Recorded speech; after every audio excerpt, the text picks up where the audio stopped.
Good evening. It's 6 o'clock on Tuesday, December 27th, 2016. Welcome and thank you for joining us tonight for the English edition of Aura News, where we bring you today's top stories translated into English every weeknight. The Central Election Commission has not made a decision yet for the mandates of Kevaya's mayor or the two parliament members, Shkolchim Salami and Dashimir Tahiri.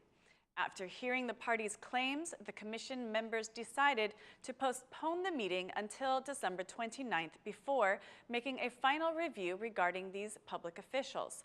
The two MPs, Salami and Tahiri, had personally gathered court decisions against them, prompting the Central Election Commission to put the prosecution's conclusions into question and ask for additional information. 4 members of the Central Election Commission asked the prosecution to provide the number and date of relevant court decisions for the 3 officials who are being verified. The opposition members did not consider this request to be necessary and voted against it, asking that the Central Election Commission make their decision only about the prosecution's conclusions. The majority representative at the commission asked that the commission be careful with making the decision, as this process will determine the precedent for similar cases in the future. Though Kevaya's mayor was not present at today's commission meeting, he was represented by his lawyer, who declared that the Central Election Commission cannot make a decision for a mayor's mandate, as this is a competence of the Council of Ministers. To stay in compliance with the decriminalization law, the Central Election Commission has 10 days' time, which will be December 30th for these cases, to make their decision for terminating the mandates of these officials. If the Central Election Commission does not make a decision by December 30th, Parliament can remove this right from the CEC and transfer it to the Constitutional Court. After the Central Election Commission meeting, the MP, Dashimir Tahiri, asked if he could correct his decriminalization form.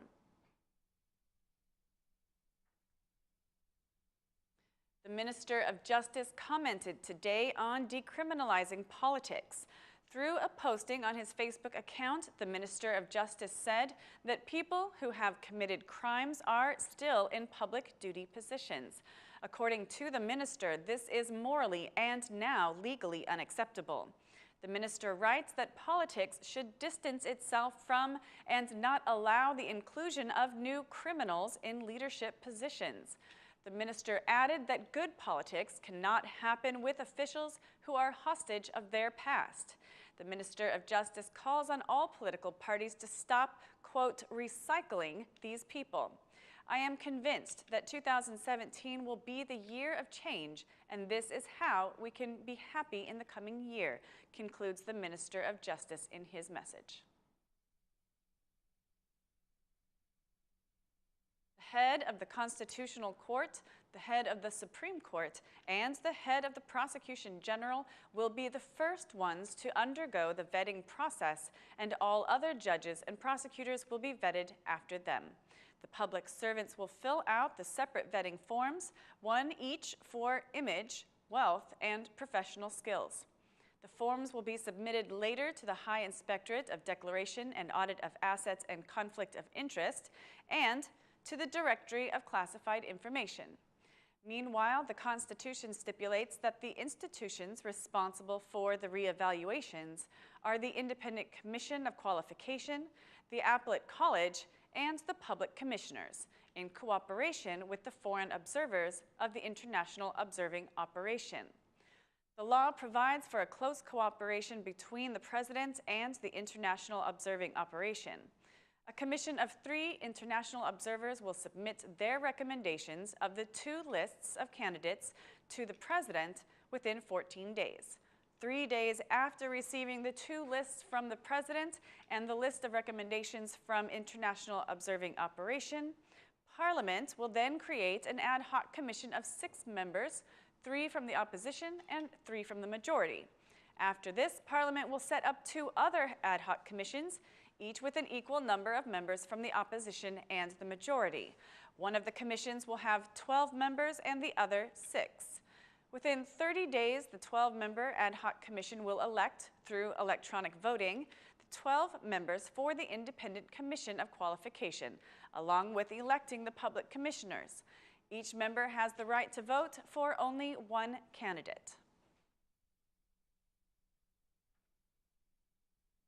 Invited to our program tonight, Ilvatara, the Archbishop of the Diocese of Tirana and Durrës, Monsignor George Frendo, said that the Catholic Church has decided to be on the side of the poor and that there will no longer be organized official ceremonies for politicians as long as he is Archbishop. He issued his call to fight corruption in the country, which according to him affects only the poor. The rich are getting richer and the poor are becoming poorer. The difference between the rich and the poor is growing. The poor are the main victims of a corrupt system. The rich can get anything and pay for whatever he wants, while a poor man does not have this opportunity. I do not want a person to forego a surgery in a hospital because he can't pay for it. And unfortunately, this exists, Monsignor Frendo said, who also commented on the property issues. We are still waiting for properties which have still not been returned to the church. The government has agreed to return the properties to the church. This is a problem not only for the Catholic Church, but also for other religious entities, he said, adding that bureaucracies have delayed the return of properties.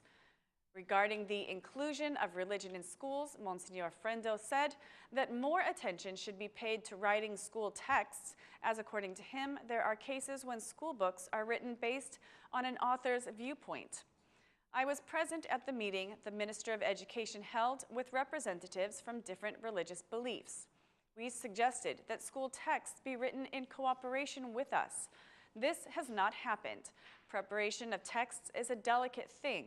We should be careful in order not to create conflicts or misunderstandings, he concluded.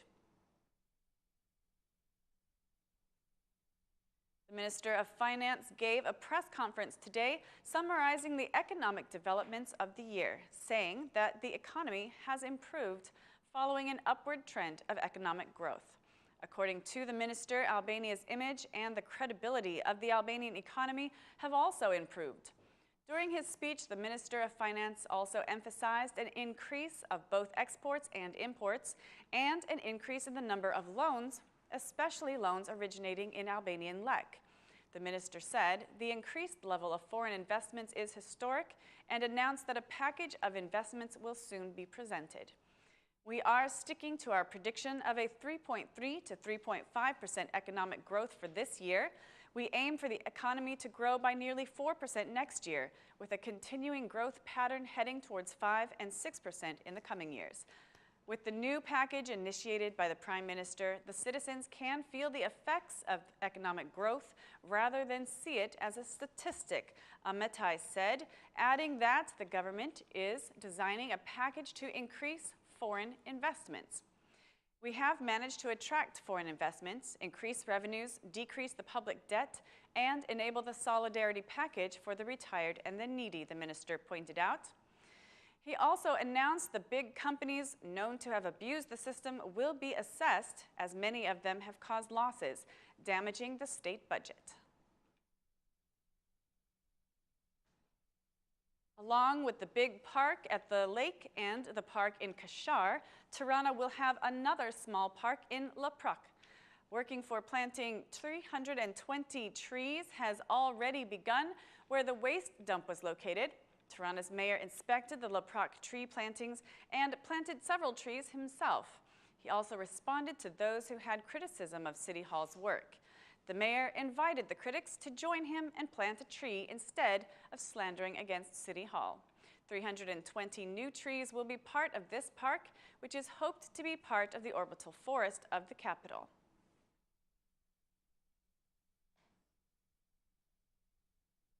That's all for our English edition this evening. Please join us again Monday through Saturday at 6 p.m. for your local news in English. My name is Mari, and on behalf of Aura News, thank you and good night.